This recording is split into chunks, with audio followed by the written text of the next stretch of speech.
1999ನೇ ಮೇ ತಿಂಗಳಲ್ಲಿ ಆರಂಭವಾದ ಕಾರ್ಗಿಲ್ ಯುದ್ಧ ಜುಲೈ ಅಂತ್ಯದ ತನಕ ಅಂದರೆ ಸುಮಾರು 2 ತಿಂಗಳ ಕಾಲ ನಡೆಯಿತು.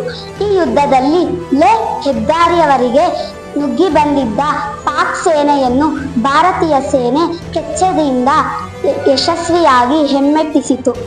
ಈ ಯುದ್ಧದಲ್ಲಿ ಭಾರತೀಯ ಸೇನೆಯ ಅಧಿಕಾರಿಗಳು ಸೇರಿದಂತೆ ಸುಮಾರು 577 ಭಾರತೀಯ ಯೋಧರು ಹುತಾತ್ಮರಾದರು. ಭಾರತ ಸರ್ಕಾರ 20,000 ಭಾರತೀಯ ಸೈನಿಕರನ್ನ ಸಜ್ಜುಗೊಳಿಸಿ ಮೇ 3ರಿಂದ ಆಪರೇಷನ್ ವಿಜಯ್ ಹೆಸರಿನಲ್ಲಿ ಕಾರ್ಯಾಚರಣೆ ಆರಂಭ ಮಾಡಿತ್ತು. ಅತ್ತ ಪಾಕಿಸ್ತಾನವೂ ಕೂಡ ಭಾರತದ ಮೇಲೆ ದಾಳಿ ಮಾಡಲು ಸಕಲ ಸಿದ್ಧತೆ ಮಾಡಿಕೊಂಡಿತ್ತು. ಅದರಂತೆ ಪಾಕ್ ಸುಮಾರು 5,000ಕ್ಕೂ ಹೆಚ್ಚು ಸೈನಿಕರನ್ನ ಕಳುಹಿಸಿಕೊಟ್ಟಿತ್ತು. ಇದಕ್ಕೆ ತಕ್ಕ ಉತ್ತರ ನೀಡಲು ಭಾರತೀಯ ಸೇನೆ ಮುನ್ನುಗ್ಗಿತ್ತು. ಪಾಕಿಸ್ತಾನಿಗಳನ್ನು ಬಗ್ಗು ಬಡಿದ ಭಾರತೀಯ ಸೈನಿಕರು ಜುಲೈ 24ರಂದು ಪಾಕಿಗಳನ್ನು ಹಿಮ್ಮೆಟ್ಟಿಸಿ ಭಾರತ ಯುದ್ಧ ಗೆದ್ದಿತ್ತು.